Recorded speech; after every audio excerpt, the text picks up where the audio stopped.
It is no secret that I love Premiere Pro, but you do need a decent editing computer in order for it to run smoothly. I used to edit all of my 4K videos on this $900 custom build quote-unquote budget PC, and I ran into a few issues every now and then. But now that I've spent almost $6,000 on this 16-inch M1 Max Macbook Pro, are those issues solved? Or did I just waste a bunch of money? In order to answer that question, we are going to be putting 5 of those challenges to the test and see what happens. When Adobe heard that I got the newest M1 Max spec'd out MacBook Pro, I'll put the specs in the description, they really wanted me to do an honest review on how this MacBook Pro is handling Premiere Pro. So they asked me to make this video, and they are sponsoring this video, but they gave me complete freedom of speech. They didn't give me any instructions, they didn't tell me what to say or what not to say or what tests to do. All they want is to learn about my user experience and to share that with the world. Since this is a sponsored video, and I know that some of you might have some concerns over the validity of these tests, I will make sure to open up the console that will show you all the data, like the dropped frames, everything, because data doesn't lie. Now, with that being said, let's start with test number 1. Here's what we're going to do for test number 1. We're going to be placing 4 clips of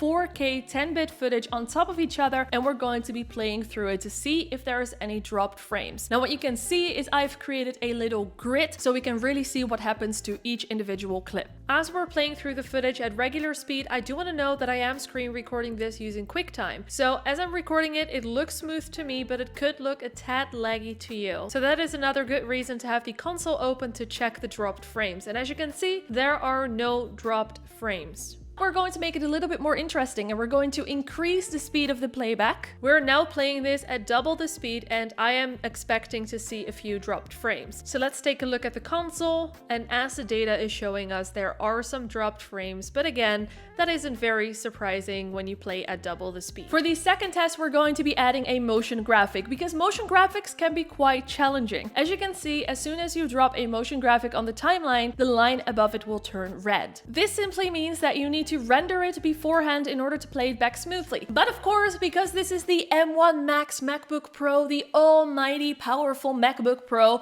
we're not going to be doing that. What we're going to do is just play through it and see how it performs.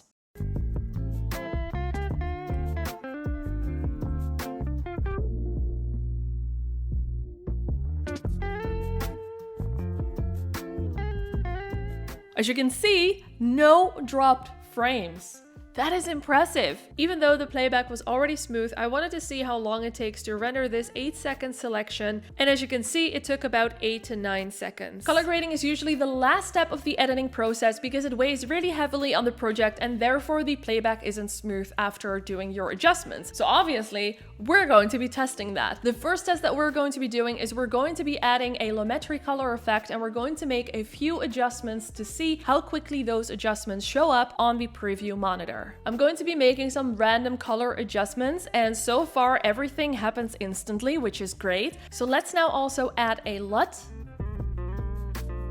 Let's change the intensity. So now we're going to be copying this color grade, this beautiful masterpiece of a color grade that I highly do not recommend you to use, and paste it to the other 3 clips, because this is the big test. This is the big question. Will the MacBook be able to play this smoothly? Because that would be a game changer for a lot of editors.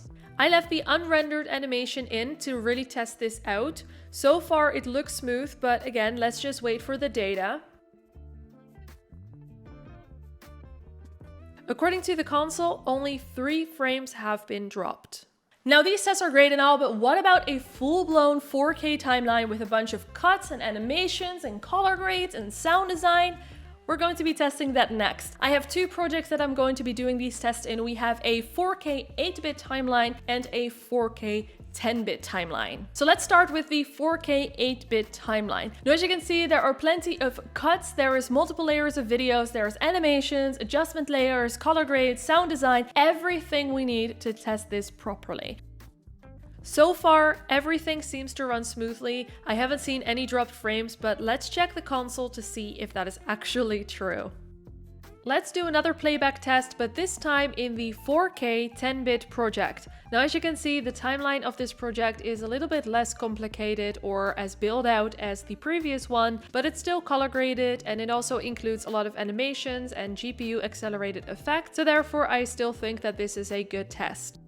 Again, 0 dropped frames. We've done a lot of tests so far, but there's one more test that we really need to do because it's a very interesting one, and that is testing the export time.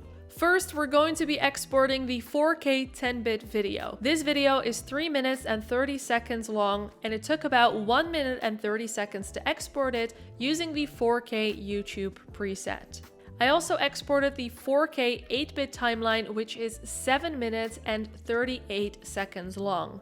Again, I chose the 4K YouTube preset. You can find this preset in the preset drop-down menu if you're using the latest version of Premiere Pro. This time it took 6 minutes and 20 seconds to export it. I think it's safe to say that this M1 Max is very fast, so now it is up to you to be just as fast. So make sure that you watch this video right here where I share 5 tips on how to become a faster editor while you're waiting for your new MacBook to arrive. And of course, make sure that you subscribe to the channel.